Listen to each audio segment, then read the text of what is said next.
عزیزان گرامی السلام علیکم۔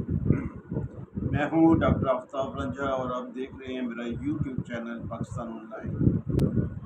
ابھی جو میں آپ سے گفتگو کرنے لگا ہوں یہ بڑی اہم ہے اور یہ افسوسناک بھی ہے۔ پنجاب حکومت نے فوج کو طلب کر لیا ہے اور کے پی میں بھی فوج کو طلب کر لیا گیا ہے۔ یہ دو صوبوں میں فوج کو طلب کر لیا گیا ہے۔ پنجاب میں تقریباً 10 اضلاع میں فوج تعینات کی جائے گی۔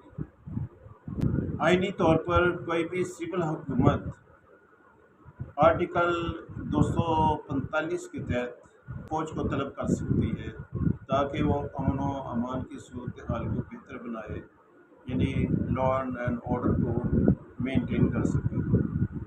بات یہ ہے کہ اس کے کانسیکوینسز کیا ہوتے ہیں، اس کے نتائج کیا نکلتے ہیں، یہ بہت امپورٹنٹ ہے۔ اور یہ فوج طلب کرنے کی نوعیت یا یہ جو سچویشن ہے کیسے آئی، یہاں تک کیسے پہنچے کہ امن و امان کا خطرہ پیدا ہو اور فوج طلب کر دی گئی، اور یہ سول حکومت کی بہت بڑی ناکامی اس کو تصور کیا جاتا ہے۔ جب ریگنگ کے خلاف ذوالفقار علی بھٹو کے خلاف ایک مہم چلائی گئی، سیاستدانوں نے چلائی، جس کو بعد میں انہیں تحریک نظام مصطفیٰ کا نام دیا۔ اس میں جب حالات کنٹرول سے باہر ہوئے تو بھٹو نے ضیاء الحق کے تھرو کرفیو لگا دیا پورے ملک میں، تقریباً پنجاب میں، سرحد میں، اس وقت اس کو سرحد کہا جاتا تھا، کراچی میں اس طرح کرفیو لگا دیا گیا۔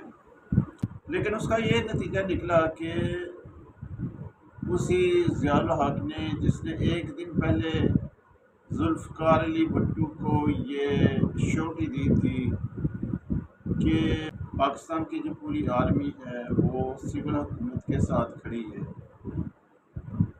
اسی ضیاء الحق نے جو گارنٹی دی تھی، اسی ضیاء الحق نے اگلے دن مارشل لا لگا دیا اور بھٹو کو اریسٹ کر لیا۔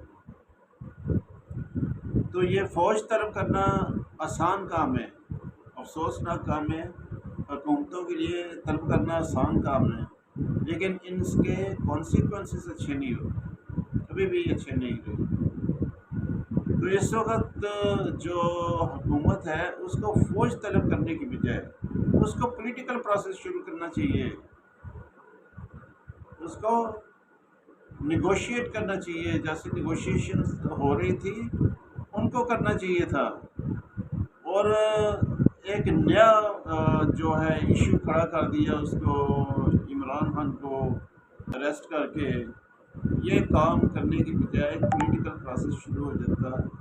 14 مئی کو جو ایک ڈیٹ ہے الیکشن کی، وہ ہونے ہیں یا نہیں ہونے اس کا تو اب کوئی پتہ نہیں ہے، لیکن کم از کم آئین اور قانون کے مطابق ہی ملک چلایا جاتا تو بہتر تھا۔ اب یہ جو فوج طلب کر لی گئی ہے، اللہ ہی بہتر جانتا ہے کہ اب اس کا انجام کیا ہوگا۔ آپ اپنا بہت خیال رکھیے، دعا کیجیے پاکستان کے لیے، سب مسلمانوں کے لیے۔ اللہ تعالیٰ مہربانی فرمائے۔ اللہ حافظ۔